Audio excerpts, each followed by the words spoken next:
ആന്ധ്രാപ്രദേശിൽ 2024 നടന്ന നിയമസഭാ തെരഞ്ഞെടുപ്പിൽ നടന്നത് വമ്പൻ അട്ടിമറിയാണെന്ന റിപ്പോർട്ടുകളാണ് പുറത്തുവന്നിരിക്കുന്നത്.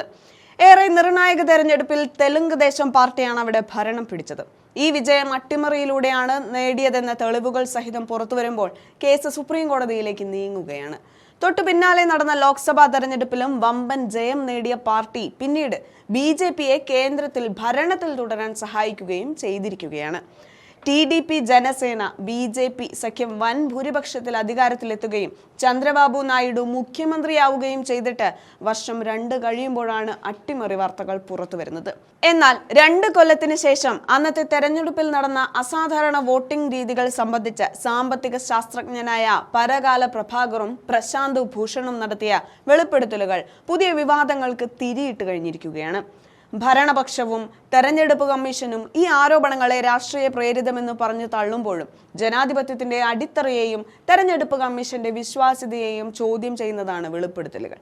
2024 ആന്ധ്രാപ്രദേശ് നിയമസഭാ തെരഞ്ഞെടുപ്പ് ഫലങ്ങൾ 2024 ജൂൺ 4 പ്രഖ്യാപിച്ചത്. തെരഞ്ഞെടുപ്പിൽ ചന്ദ്രബാബു നായിഡുവിന്റെ TDP നയിക്കുന്ന NDA സഖ്യം 175 സീറ്റുകളിൽ 164 എണ്ണം നേടി ഗംഭീര വിജയം സ്വന്തമാക്കിയത് രാഷ്ട്രീയ എതിരാളികളെ പോലും അത്ഭുതപ്പെടുത്തിയിരുന്നു. TDP 135 സീറ്റുകൾ നേടി ഏറ്റവും വലിയ കക്ഷിയായി. ജനസേന മത്സരിച്ച 21 സീറ്റുകളിലും അവർ വിജയിച്ചു. BJP 8 സീറ്റുകളും പിടിച്ചെടുത്തു. ഭരണത്തിലിരുന്ന YS ജഗൻമോഹൻ റെഡ്ഡിയുടെ YSRCP വെറും 11 സീറ്റുകളിലേക്കും ഒതുങ്ങി. അന്ന് തന്നെ തെരഞ്ഞെടുപ്പ് ക്രമക്കേട് ആരോപണങ്ങൾ ഉയർന്നിരുന്നെങ്കിലും മറ്റ് സംസ്ഥാനങ്ങളിൽ നിയമസഭാ തെരഞ്ഞെടുപ്പ് പടിവാതിലിൽ എത്തി നിൽക്കെ കഴിഞ്ഞ ദിവസമാണ് അന്ന് അർദ്ധരാത്രിയിൽ നടന്ന അസാധാരണമായ വോട്ടിംഗ് പാറ്റേൺ സംബന്ധിച്ച് കൂടുതൽ വിശദീകരണങ്ങളോടെയുള്ള വെളിപ്പെടുത്തൽ പുറത്തു വന്നത്. 2024 ആന്ധ്രാപ്രദേശ് നിയമസഭാ തെരഞ്ഞെടുപ്പിൽ 17.19 ലക്ഷം വോട്ടർമാർ അസാധാരണമാം വിധം അർദ്ധരാത്രിയിൽ വോട്ട് ചെയ്തു എന്നതാണ് വിവാദത്തിന്റെ അടിസ്ഥാനം. പോളിംഗ് ദിവസം വൈകുന്നേരം 5 മണിക്ക് 68.04% വോട്ടിംഗ് നില അർദ്ധരാത്രിയോടെ 76.50% പുതുക്കപ്പെട്ടു. പിന്നീട് 4 ദിവസത്തിന് ശേഷമാണ് 81.79% എന്ന അന്തിമ വോട്ടിംഗ് ശതമാനം തെരഞ്ഞെടുപ്പ് അധികൃതർ പ്രഖ്യാപിച്ചത്. അധികൃതരുടെ ഈ തിരുത്തൽ പ്രഖ്യാപനങ്ങളിലെ ദുരൂഹതകളിലേക്കാണ് സാമ്പത്തിക ശാസ്ത്രജ്ഞനായ പരകാല പ്രഭാകർ വിരൽ ചൂണ്ടിയത്. രാത്രി 8 മണിക്കും പുലർച്ചെ 2 മണിക്കുമിടയിൽ 52 ലക്ഷം പേരാണ് വോട്ട് ചെയ്തത്.